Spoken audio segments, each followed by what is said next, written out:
Eczema को ठीक करने के लिए कुछ प्राकृतिक घरेलू उपाय कौन से हैं? यही विषय है जिस पर हम आज के वीडियो में चर्चा करेंगे। इस वीडियो में मैं आपको 3 ऐसे असरदार तरीके बताऊंगा जिन्हें आप आज ही घर पर प्राकृतिक रूप से एक्जिमा के लिए शुरू कर सकते हैं, ताकि सूजन को जल्दी से कम किया जा सके। हम वैज्ञानिक शोध की समीक्षा करेंगे और एक्जिमा के लक्षणों को समझकर उनका समाधान करेंगे। नमस्ते, मैं डॉक्टर चानू दसारी। मैं अपने क्लाइंट्स को माइंड इम्यूनिटी मेथड का उपयोग करके इम्यून सूजन और पाचन समस्याओं को हल करने में मदद करता हूं। इस क्लिनिकल अप्रोच ने मेरे हजारों मरीजों को उनके लक्षणों से छुटकारा दिलाने में मदद की है, कुछ को तो सिर्फ 6 हफ्तों में, बिना किसी जटिल या महंगे इलाज के।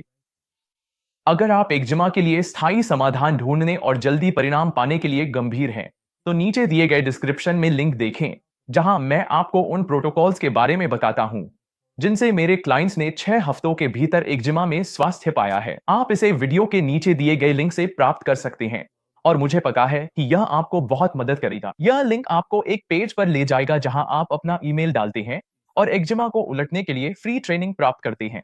इसमें आपको सब कुछ मिलेगा, जिसमें फ्री गाइड्स, मददगार केस स्टडीज उन लोगों की जो आपकी ही तरह अपनी स्थिति को ठीक कर चुके हैं। इसके साथ आपको एक्शन प्लान भी मिलेगा, जिससे आप अपने घर पर कर सकते हैं। पेज के ऊपर अपना ईमेल डालें और शुरू करें। तो इसे देखें। इस वीडियो में सामग्री आप देखने वाले वह मेरी माइंड इम्यूनिटी अकादमी से ली गई, जहां आप जैसे लोग हमेशा के लिए अपने एक्जिमा के लक्षणों को हराना सीखते, भले ही डायग्नोसिस स्पष्ट न हो।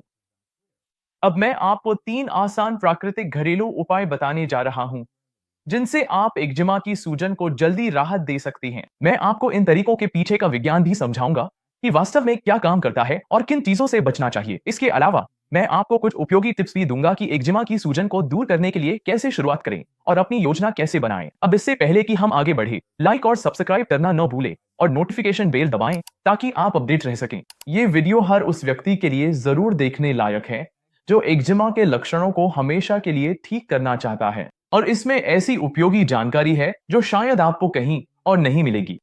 अब बात करते हैं एक्जिमा के लिए प्राकृतिक घरेलू उपायों के बारे में। जो सबसे बड़ी गलती मैं लोगों में देखता हूं, वह यह है कि वे सिर्फ दवाइयां लेने या अपने डॉक्टरों पर ही निर्भर हो जाते हैं। हालांकि एक अच्छा चिकित्सक होना बहुत बढ़िया है, लेकिन सच्चाई यह है कि सूजन को कम करने के कई महत्वपूर्ण तरीके आपके अपने नियंत्रण में हैं, जो एक्जिमा डर्मेटाइटिस के लक्षणों पर बहुत असर डालते हैं।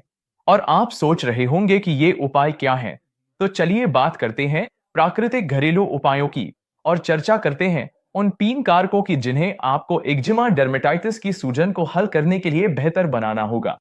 प्रशिक्षण के दौरान हम कई सालों तक हफ्ते में 80 से 100 घंटे तक काम करते थे, तो मैंने निश्चित रूप से लंबे समय तक नींद की कमी का अनुभव किया है, और मैं कह सकता हूं कि नींद की कमी वाकई में बहुत असर डालती है। मेरे कई दोस्त और परिवार के सदस्य भी कठिन काम करते हैं और बच्चों व परिवार की देखभाल करते हैं, इसलिए अच्छी नींद को प्राथमिकता देना मुश्किल हो सकता है। लेकिन वास्तव में अच्छी नींद लेना इतना कठिन नहीं है। नींद के मामले में कुछ कड़वी सच्चाइयां हैं जिन्हें आपको स्वीकार करना ही होगा। मेरे अपने जीवन में मैंने सूजन के लगभग हर लक्षण का अनुभव किया है, इसलिए नींद का विषय मेरे दिल के बहुत करीब है और मुझे उम्मीद है कि मैं इस मुद्दे पर कुछ रोशनी डाल सकूंगा।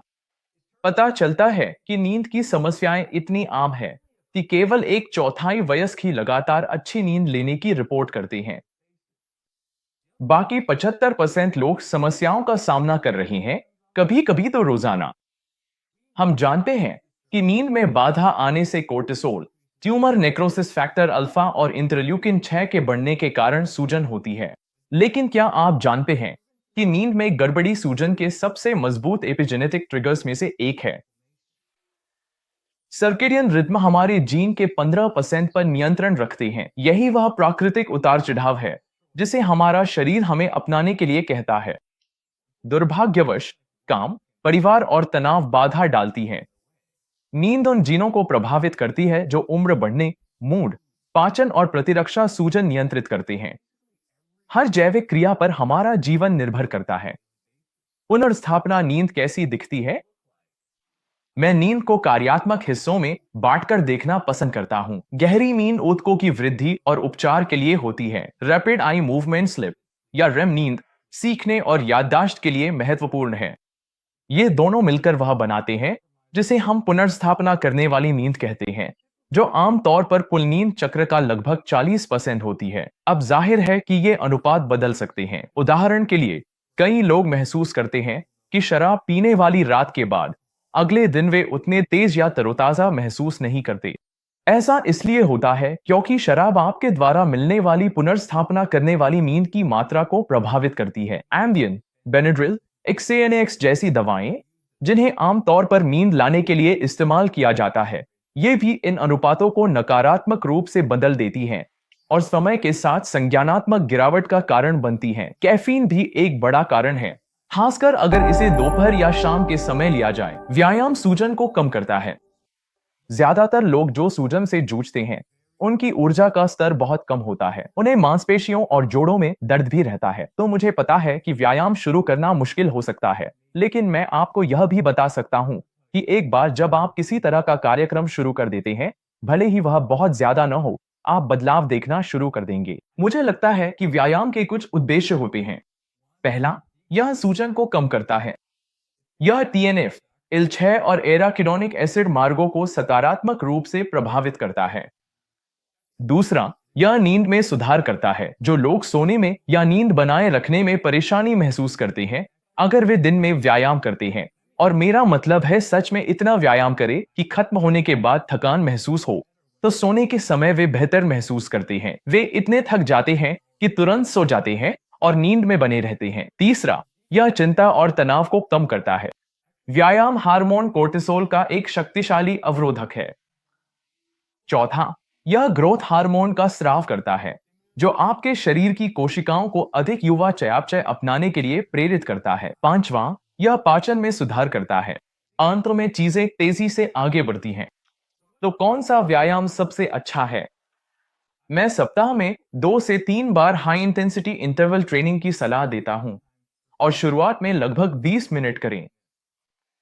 आपको सप्ताह में 2 से 4 बार कुछ रेजिस्टेंस और वेट ट्रेनिंग भी करनी चाहिए। शुरुआत 20 मिनट से करें। बड़े मांसपेशी समूहों पर ध्यान दें, जैसे कि squats, lat pull down, shoulder press, leg curls. आपको शुरुआत में हर दिन लगभग 10 मिनट लो इम्पैक्ट कार्डियो से भी करनी चाहिए, जैसे कि स्टेयरमास्टर, साइकिलिंग, दौड़ना या तैराकी। और यह इस बात पर निर्भर करता है कि आपके जोड़ों या मांसपेशियों में दर्द है या नहीं। आपको इसके अनुसार इसे समायोजित करना पड़ सकता है। एक पूरी वर्कआउट रूटीन इस ट्रेनिंग के दायरे से बाहर है, लेकिन बस कुछ शुरू करें और जैसे जैसे आगे बढ़े, एक पूरा रेजिमेन विकसित करें। अगर आप हफ्ते में कम से कम 3 से 4 बार पसीना बहाते हैं और बड़े मांसपेशी समूहों पर हफ्ते में कम से कम 2 बार काम करते हैं, तो आप निश्चिंत हो सकते हैं कि आपकी सूजन काफी हद तक कम हो जाएगी और आप बेहतर महसूस करेंगे।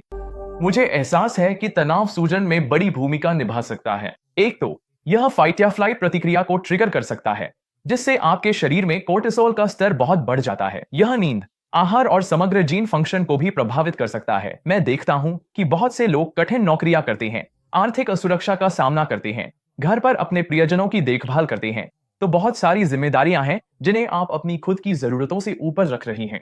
सबसे बुनियादी स्तर पर तनाव तब होता है जब आपकी अपेक्षाएं हकीकत से मेल नहीं खाती। तो आप या तो अपनी अपेक्षाएं बदल सकते हैं, जैसे भोजन की योजना बनाना, कैलेंडर बनाना, समय का प्रबंधन करना, काम दूसरों को सौंपना, सीमाएं तय करना, या अपनी हकीकत बदल सकते हैं, जिसका मतलब होगा कुछ जिम्मेदारियों, वादों को छोड़ना और अधिक कुशल बनना, यानी खुद को बेहतर बनाना। यह प्रक्रिया कठिन हो सकती है क्योंकि यह आपकी धारणाओं और मान्यताओं को चुनौती देगी। मैं कह रहा हूं कि कुछ जिम्मेदारियों को छोड़ दें अगर वे आपकी सेहत पर असर डाल रही हैं। बीमार और अस्वस्थ होने से स्वस्थ होने तक का सफर एक परिवर्तनकारी प्रक्रिया है, और कभी-कभी इसके लिए जीवन में तनाव को कम करने के लिए असली बदलाव करने पड़ते हैं। मैंने लोगों को देखा है कि उन्हें अपने काम के समय को आसान बनाना पड़ा ताकि वे घर पर ज्यादा समय बिता सके। मैंने लोगों को अपने प्रियजनों से यह कहते हुए देखा है कि वे अब उनकी पहले जैसी देखभाल नहीं कर सकते, और यह खासकर उन माता-पिता के लिए बहुत मुश्किल हो सकता है जिनके छोटे बच्चे हैं। अक्सर बच्चे ही वजह होते हैं कि वे रात में सो नहीं पाते या घर में सेहतमंद खाना नहीं खा पाते। मेरा जवाब है कि अपनी सारी जिम्मेदारियों और कर्तव्यों को न छोड़ें, लेकिन सीमाएं तय करें और उम्मीदें तय करें। कि क्या वाजिब है अगर आप किसी ऊंचे मानक को पूरा नहीं कर पाते तो खुद को दोषी न माने। आप हमेशा सब कुछ नहीं कर सकते, अपने बच्चों या प्रियजनों के लिए भी नहीं। मदद मांगे। बच्चे एक बात है, लेकिन कभी कभी बुजुर्गों से निपटना मुश्किल हो जाता है। कभी कभी कोई जीवन साथी साथी या परिवार का सदस्य होता है जो अपनी जिम्मेदारी नहीं निभा रहा होता और उल्टा आपके लिए और ज्यादा काम पैदा कर रहा होता है। ना कहना भी ठीक है, मदद मांगना भी ठीक है, कुछ रिश्तों से थोड़ा पीछे हटना और स्वस्थ सीमाएं तय करना भी ठीक है। हकीकत यह है कि हमारा शरीर हमें बता देता है जब हम गलत होते हैं, जब हम वे चीजें कर रहे होते हैं जो हमें नहीं करनी चाहिए। चाहे वह खाना हो, संगत हो, काम हो, रिश्ते हो या नींद की मात्रा हो, ये सारी चीजें हमारी सेहत को प्रभावित करती हैं। और अगर आपकी जिंदगी में कुछ ऐसा है जो आपको अपने लक्ष्य तक पहुंचने से रोक रहा है, तो आपको उस पर गंभीरता से विचार करना चाहिए और देखना चाहिए कि क्या किया जा सकता है। मुझे वर्षों में कई दोस्तियों को छोड़ना पड़ा है क्योंकि इन रिश्तों को निभाने का बोझ मेरी सेहत को नुकसान पहुंचा रहा था। यहां तक कि परिवार के साथ भी मुझे सीमाएं तय करनी पड़ी ताकि मैं जान सकूं कि मुझे किस चीज से सहज महसूस होता है। सिर्फ इसलिए कि वे परिवार हैं, इसका मतलब यह नहीं कि उन्हें आपकी जिंदगी में दखल देने की इजाजत है। काम के मामले में मैं अस्पताल के लिए पागलों की तरह घंटों काम करता था, जब तक मुझे एहसास नहीं हुआ कि नींद की कमी, व्यायाम की कमी और भोजन की योजना न बना पाना मेरी सेहत पर बुरा असर डाल रहा है। इसका क्या फायदा है अगर आप अपनी नौकरी या कंपनी में अच्छा प्रदर्शन करते हैं, लेकिन आपकी सेहत इसकी वजह से खराब हो जाती है। आपकी कंपनी या व्यवसाय को तो फायदा होता है, लेकिन आप इसे ज्यादा समय तक नहीं निभा पाएंगे। यह आत्मसम्मान का भी सवाल है। अगर आप खुद की परवाह करते हैं, तो आप खुद को कुछ चीजों के लिए मजबूर नहीं करेंगे, भले ही इसके लिए आपको थोड़े समय के लिए कुछ त्याग करना पड़े ताकि लंबे समय में फायदा मिल सके। काउंसलिंग, थेरेपी, चर्च, सामाजिक गतिविधियां और समूह जैसी चीजें मदद करती हैं, लेकिन मैंने पाया कि जब तक आप अपने भीतर झांक कर यह समझने के लिए तैयार नहीं होते कि आपके शरीर को सच में क्या चाहिए और क्यों, जब तक आप एक व्यक्ति के रूप में सच में आगे बढ़ने के लिए तैयार नहीं होते, तब तक आपको स्थायी बदलाव देखने को नहीं मिलेगा। आपको यह वीडियो पसंद आया होगा। अब मैं जानना चाहता हूं, आपके लिए क्या काम करता है? आपने घर पर क्या क्या आजमाया है जिससे एक्जिमा के लक्षणों में सच में सुधार हुआ हो? अगर आपको यह वीडियो पसंद आया हो तो नीचे कमेंट्स में मुझे जरूर बताएं। मेरे चैनल को सपोर्ट करने के लिए इसे अपने प्रियजनों के साथ शेयर करें। एक्जिमा पर उपयोगी टिप्स सब्सक्राइब करना न भूलें। यह डॉक्टर चानो दसारी, माइंड गट इम्यूनिटी क्लिनिक से। अगली बार मिलेंगे।